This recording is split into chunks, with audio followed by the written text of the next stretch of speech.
Que la bonté et la vérité ne t'abandonnent pas. Lis-les à ton cou, écris-les sur la tablette de ton cœur, et tu trouveras la faveur et la bonne sagesse aux yeux de Dieu et des hommes.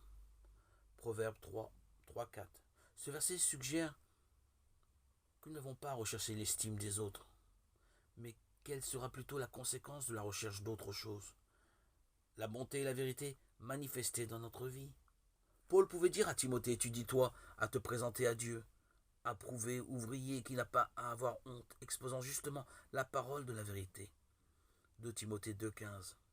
Ainsi, nous avons plutôt à rechercher l'approbation de Dieu, et comme ouvrier du Seigneur, l'estime de notre Maître.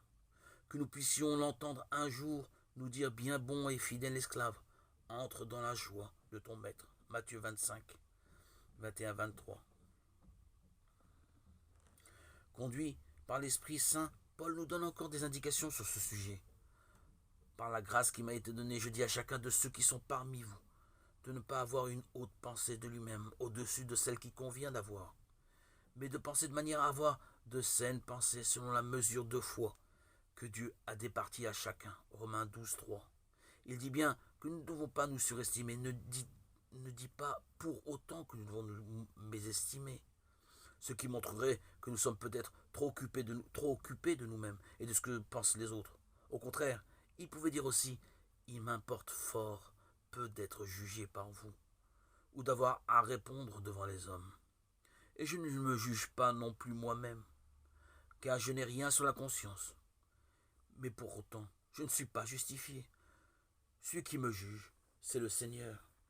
1 Corinthiens 4, 3, 4. Le secret au sujet de l'estime de soi est de ne pas être occupé de soi-même, ni en bien ni en mal, mais d'être occupé de Christ. Paul pouvait dire « Pour moi, vivre, c'est Christ ». Philippiens 1, 21. Est-ce que je peux dire la même chose?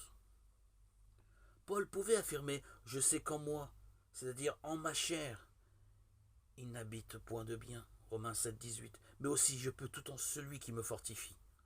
Philippiens 4, 13. C'est certainement ce que le Seigneur désire, que nous apprenions aussi. En moi, rien. En lui, tout.